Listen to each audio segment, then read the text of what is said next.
I've been a huge fan of Waves for a while, actually, and I know that probably at least a month ago, I started talking about Waves and started saying, "Hey, you guys should buy it." It was around 1871, I think it was like March 3rd, and then I started tweeting about it constantly, probably every week.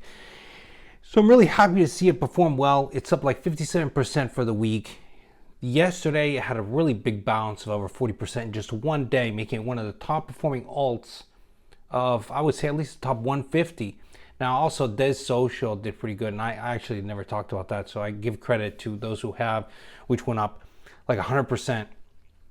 So is it still a buy? Absolutely. Like since I started talking about it a month ago, it had already gone up like 90% in one week. So the run from $18 to where it is now is quite steep.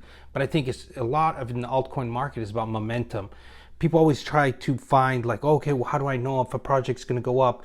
And it's like, well, some things you can't control, like celebrity endorsements, like say, the Shark Tank guy, Stephen O'Leary or whatever, Kevin O'Leary. He was talking about, wait, is Stephen short for Kevin? No, anyway. He was talking about H bar, he talked about helium. These gave huge boosts to those projects. But usually, most people that are buying in the altcoin market and are moving prices is based on previous performance, it's based on momentum. So when something starts giving good returns, it tends to keep doing so because it attracts people's attention. And you have to weigh that against the opportunity for growth, right? So if a coin is not listed on a lot of exchanges, but starts having a good momentum, then that is a really good point of entry. So I have like 2 or 3 main portfolios, right, on in crypto.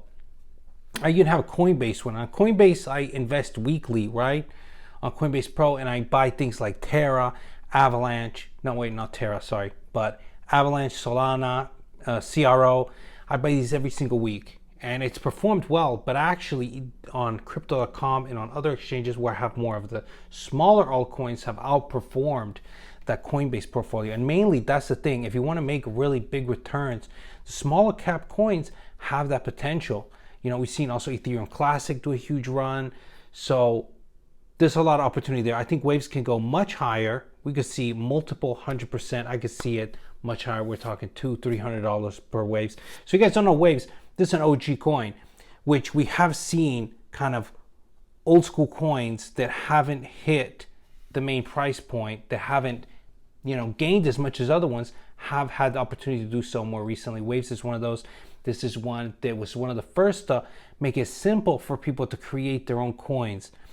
Not only you guys just like, well, Ethereum in 2016 when they launched, you can make your own coin, but that required a certain level of acumen and proficiency, technical proficiency to make your own coin. Waves really brought that to the masses. I mean, a couple of clicks of a button, you could create your own coin. Now they have their own exchange that's expanded, and they've instituted all kinds of different things to distinguish projects that are verified from ones that people just make up. Anyway, there's a lot of potential here, a lot of price movement here the past month or two. And I think when it comes to crypto, right now we've entered a bull market. I think we've entered a bull in tech and we've entered a bull in crypto. So finding these smaller projects that have had momentum even in the downturn and that are performing well now will probably give you a higher return here during the bull, because that's what it's about, maximizing profits. So in the bull market, everything's going to make money, but you try to pick the ones that are going to have the strongest returns. I still love Solana, I still love Avalanche, I still love things like Terra, but these have been on the map a little bit. A lot of people, these past year, like last year especially, they had a hell of a run. So even though I think that there's still a lot of growth left in them, I think that, if you're willing to take a little bit more risk, well, you're in crypto, you're taking risk. You can try to find smaller projects. This not only held on to Waves, I'm going to give you a list over the next few weeks of all kind of smaller projects. And I try to stay in the top 150, per carità. Things like Spell and other coins that I'm, jumping into. So to me, the recovery in crypto and tech was going to actually start sooner if it wasn't for this whole Ukraine conflict. And I noticed a lot of stock and different investing magazines are talking about how well energy has performed, and they keep calling it the year for energy, right? And so they push you out, oil. And although I invested in oil and got in and out of oil since the beginning of the year, kind of to offset losses that I was taking in tech, once major outlets are talking about oil is usually the time to get out. So like energy stocks like Valero and Exxon, I think these are pretty much at the top. And I see publications every day talking about this is a strong buy, go ahead, Valero, this. And I love Valero, per carità, don't get me wrong. But as far as growth, I just don't see the kind of returns you're going to get through the rest of the year, through second quarter, third quarter, fourth quarter of the year in energy. I think energy is going to start pulling back a little bit. Once everybody starts talking about one thing, usually that means the train's already left, arrived, whatever, and it's time to get into something else. For now, I think tech is where you want to be, where you're going to see the strongest recovery. Just look at the all-time highs and look at where we are now. I'm talking everything, Square, Shopify, but I'm even talking about like things like PayPal.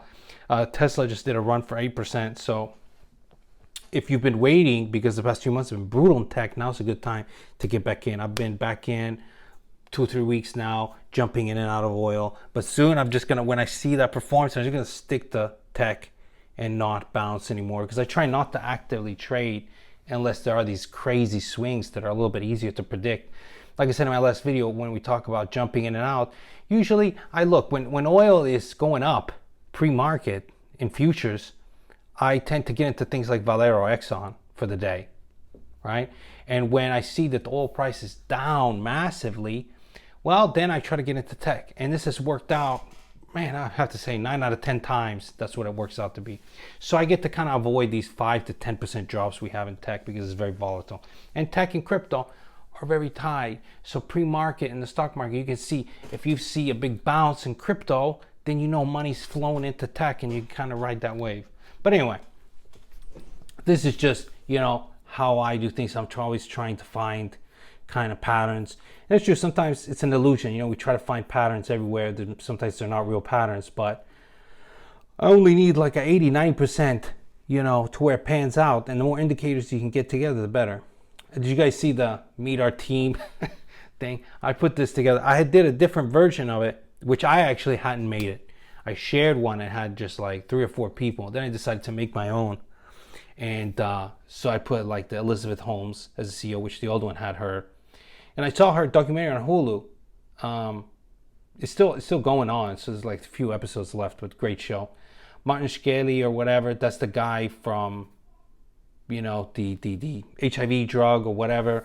There's a bunch of documentaries on that guy. Heather Morgan, that's the one from the hack, billions of dollars they're trying to launder from the exchange hack. I don't even think that they actually participated in the hack itself, but who knows what's going on. Simon Liev, documentary with him, another great one. I'm loving these scammer documentaries. He's the Tinder Schindler, not Tinder Schindler, the Tinder Swindler.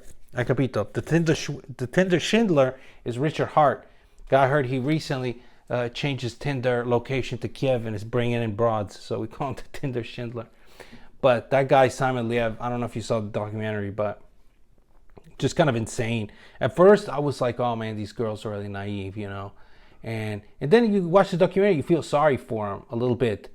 Then you got to remind yourself, that they would have never dated this dude. He's on the shorter side, and a lot of the girls say they didn't lie. Usually, they don't date guys that short, but it was the money. Right? If he didn't act like he had money, these girls would have never gave him the time of day.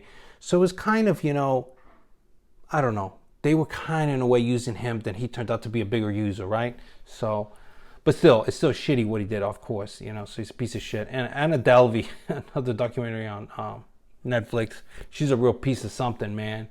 That was just so far, like, I think she's just nuts. There was no planning, she didn't think about tomorrow. Any dollar she got, she just spent it. I don't know how she thought it would end, right?